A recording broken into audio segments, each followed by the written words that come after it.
ভাইয়া, একটা common issue বাংলাদেশে আসলে হাইট ইস্যু। যাদের হাইট 5 ফিট বা তার একটু কম, সো তাদের জন্য আসলে কি কোনো স্কুটার কি অ্যাভেলেবেল আছে নাকি? যদি একটু বলেন।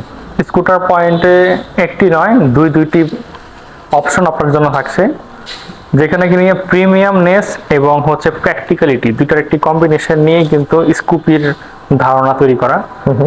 যারা একটু শর্ট হাইট বা হাইটটাকে তারা ইম্পর্টেন্ট দিয়ে নিজেকে আন্ডারএস্টিমেট করে যে আমি আনফিট স্কুটারের জন্য, তাদের ধারণাকে ভেঙে দেওয়ার জন্য আমরা হাজির করছি হন্ডা স্কুপি এবং আমার পেছনে রয়েছে হন্ডা বিট। এই দুটি স্কুটারকে এভাবে ডিজাইন করা হয়েছে যে আপনার হাইটের যদি কোনো এনজাইটি থাকে সেটা দূর করার জন্য এই দুটি স্কুটার আমরা হাইলি রিকমেন্ড করি, যা কিনা লাইট ওয়েট প্লাস হচ্ছে প্র্যাকটিক্যাল, সবকিছু একসাথে। তো হন্ডা স্কুপি এবং হন্ডা বিট দুটোই ইন্দোনেশিয়ান ম্যানুফ্যাকচারিং, দুটো ইন্দোনেশিয়ান।